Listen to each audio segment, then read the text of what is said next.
Les produits de maquillage Yves Rocher vous intéressent, on va voir dans cette vidéo s'ils valent le coup ou non.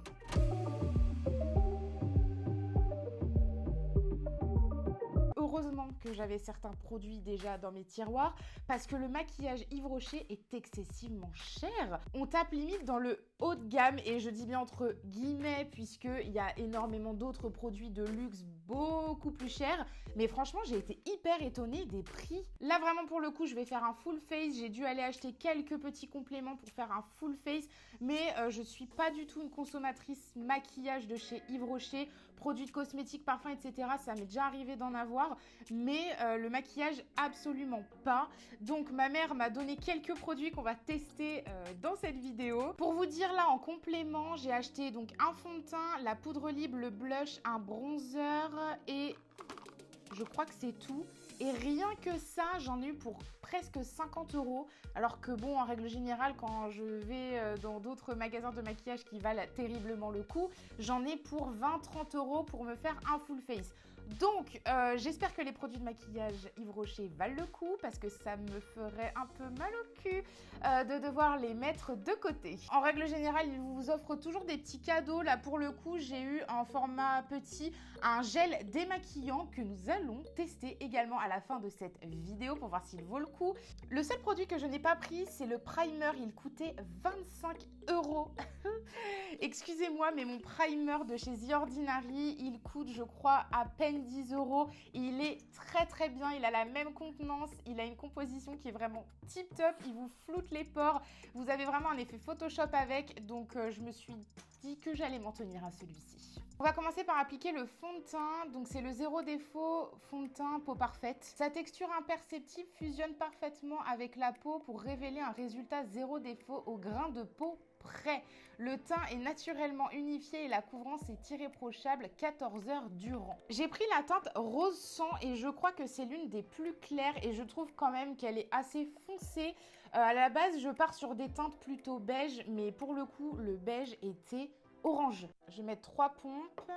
Au premier abord, il n'est pas très couvrant et pourtant la Beauty Blender que j'utilise, c'est celle de chez Noge. Je vous ai fait une vidéo dessus, je vous la glisse juste ici. C'est une éponge qui n'absorbe pas la matière, elle est en microfibre. Et normalement, une application de fond de teint devrait avoir une couvrance parfaite. Donc je vais rajouter 2 pompes parce que là, pour le coup, le fini du fond de teint, il est assez joli, mais il est vraiment hyper naturel, quoi. C'est limite, si c'est pas une CC crème, je dirais. Bébé crème, ce serait abusé, mais voilà, c'est la limite de la CC crème. Un petit peu plus couvrant, mais limite. Le fini, il est quand même assez joli, mais je meurs d'envie de remettre encore une couche. Bon, on va s'arrêter là parce que je vais pas non plus vider le fond de teint, c'est bête.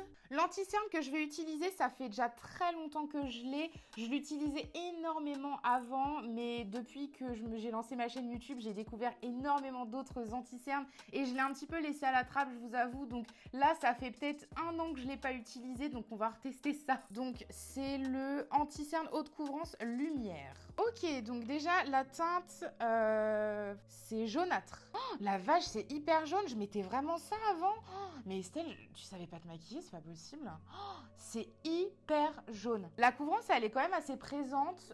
Il couvre quand même bien. C'est juste que là, c'est absolument pas ma vraie teinte. Oh, mon Dieu, mais Estelle, mais comment tu te maquillais avant? C'est pas possible. Bon, bah, l'anti-cerne, je le réutiliserai pas parce que c'est pas du tout ma teinte, mais c'est horrible, c'est immonde. Mais il a une très belle couvrance. Vraiment, là, c'est juste la teinte qui ne va absolument pas. J'avais très envie de tester leur poudre lip parce qu'apparemment, j'ai vu quelques reviews où il y avait des très bonnes critiques dessus. Donc, celle-ci, c'est la poudre lip ravissante, poudre lip fixante et floutante. Hop, le packaging, il est assez cute. Il y a une sorte de petit tamis à l'intérieur. Bon, je vais pas utiliser ça, je vais plutôt utiliser mes pinceaux. Elle a un très beau fini, en tout cas déjà là, pour le dessous des yeux, j'aime beaucoup. Elle a un fini vraiment très matifiant, mais j'ai l'impression qu'elle jaunâtre encore plus. Jaunâtre. Elle matifie, elle floute, j'ai vraiment l'impression d'avoir photoshopé mon visage. La poudre, elle est validée, franchement, elle fait un teint de poupée. On a vraiment, j'ai l'impression d'avoir un petit peu le visage plâtré, mais bon, au fur et à mesure de la journée, j'imagine que ça va un petit peu s'estomper l'effet. Franchement, elle est vraiment pas mal. Je pense que je vais la mettre dans mes produits de cosmétiques quotidien. J'ai trouvé une poudre bronzante duo avec un highlighter. En fait, comme j'aime les poudres bronzantes satinées, c'était la seule que j'ai trouvée vraiment avec plein de reflets satinés. Je vais mélanger les deux couleurs pour bronzer mon visage. On va voir ce que ça donne. Donc celle-ci, c'est le duo enlumineur rayonnant highlighter duo. Ah, en fait, c'est un highlighter, c'est pas un bronzer. Je me suis trompée. Mais attendez, mais c'est marron. Moi, je me suis dit que c'était un bronzer, que c'était un 2 en 1, quoi. C'est hyper trompeur, le truc. C'est hyper marron, c'est un bronzer, c'est pas possible. Non, mais regardez, c'est pas un highlighter, ça. Qui a déjà vu un highlighter de cette couleur? Qui met un highlighter de cette couleur? Il est assez fluide à l'application. Franchement, il est beau, hein. Regardez la différence. J'aime beaucoup. Ah, par contre, il faut vraiment aimer ce qui est nacré, hein. Moi, j'adore ça, donc j'adore le bronzer. Mais si vous aimez pas trop les bronzers nacrés, vous allez le détester. Parce que la nacre, elle ressort, c'est incroyable. Oh, ah, moi, j'adore, hein.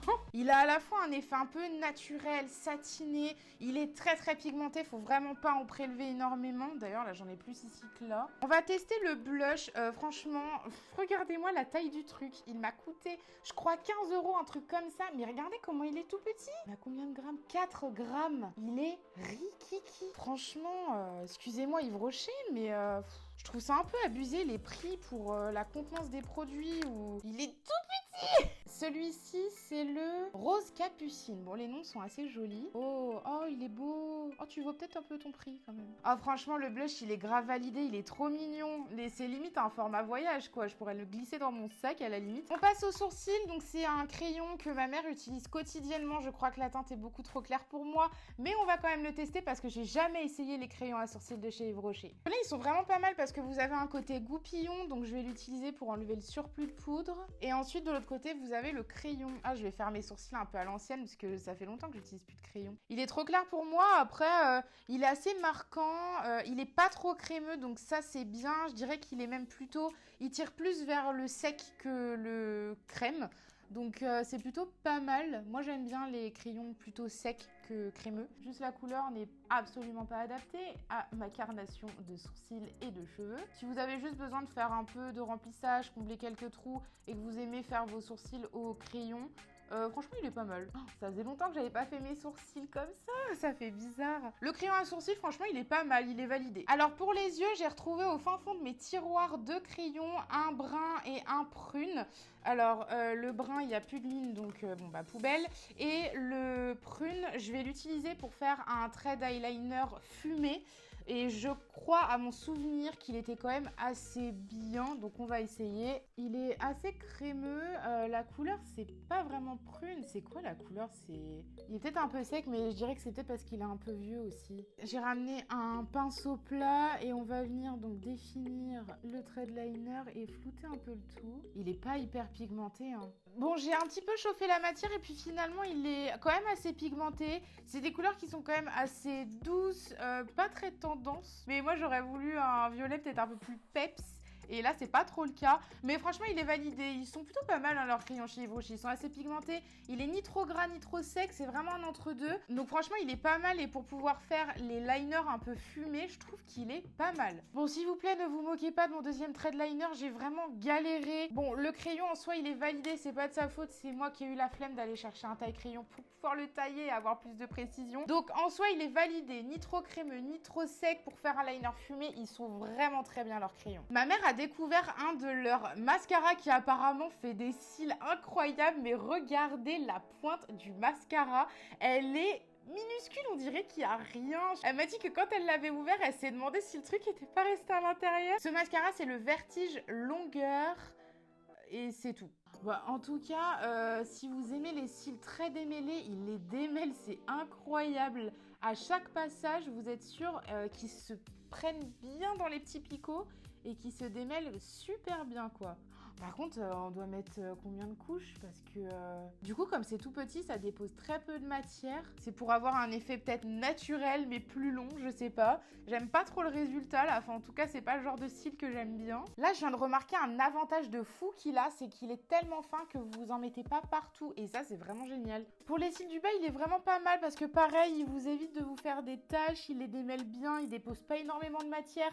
Donc, si vous n'aimez pas l'effet pâte d'araignée sur les cils du bas ou même les cils du haut, il est vraiment mais super bien ce mascara. Bon, par contre, faut être très patient. Là, j'ai mis 3 couches de chaque côté et je meurs d'envie d'en mettre une 4e parce qu'il dépose pas énormément de matière. Donc, si vous êtes pressé le matin, franchement, c'est pas le bon combo. Si vous aimez vraiment l'effet bien démêlé, évitez de se faire des taches de mascara partout sur les yeux. Il est vraiment très bien. Et pour finir, j'ai un rouge à lèvres en stick comme ça. Donc, c'est le crayon lèvres éclat radiant lip crayon. Je viens de le dire en anglais et en français, je suis trop bête. Et donc là, c'est la teinte sable doré. Donc, il est un peu marronné. Punaise, il porte bien son nom. Hein. On dirait vraiment du sable doré.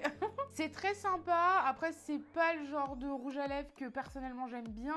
J'aime les gloss, mais j'aime quand c'est beaucoup plus glossé. Là, je dirais que c'est plus satiné, pas vraiment glossé. La partie maquillage est terminée. On va passer au démaquillage juste après. Je tenais juste à revenir sur quelques petits produits. Le blush, mais c'est un coup de cœur. Le bronzer, c'est un big coup de cœur.